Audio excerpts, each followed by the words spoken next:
ሰላም ለሁላችሁ ይሁን። እንግዲህ በአርሲ እየተፈጠረ ያለውን ነገር ሁላችሁም የምታውቁት ነገር ነው።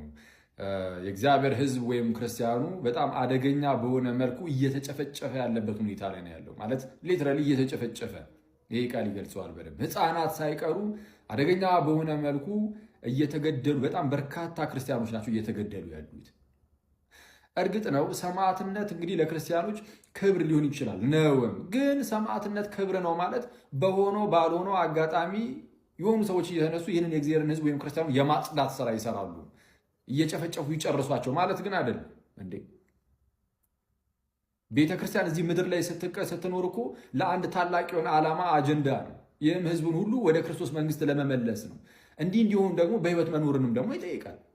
እና ማንም እየተነሳ ዝም ብሎ የማጽዳት ስራ ብቻ እንዲሰራ ነው፣ እሱን የሚፈቅድ አይደለም የሰማዕትነት ነገር። እና ይህ በጣም አስቸጋሪ ነገር ነው ማለት ክርስቲያኖች፣ ሀገራችን ኢትዮጵያ የክርስቲያኖች መቆያ ናት ማለት እዚህ የምንቆይባት ሀገራችን ናት።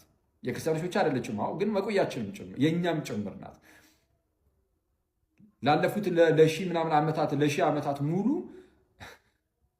እንደሚታወቀው ይህ የእግዚአብሔር ሕዝብ ክርስቲያኑ አሁን ላለንባት ለኢትዮጵያ ባለውለታ ነው። እሱን አቁሙ እኮ ያቆያት አይደለም እንዴ? ነው እኮ አሁን ደርሶ የሆነ ሰዓት ላይ ብቅ ተብሎ ይህንን ሀገርን አቁሙ የኖረውን ሕዝብ ደግሞ ጨፍጭፌ ሊጨርስ ብሎ የሚነሳ የሆነ አካል ካለ እርግጥ ነው ሰይጣናዊ ነው።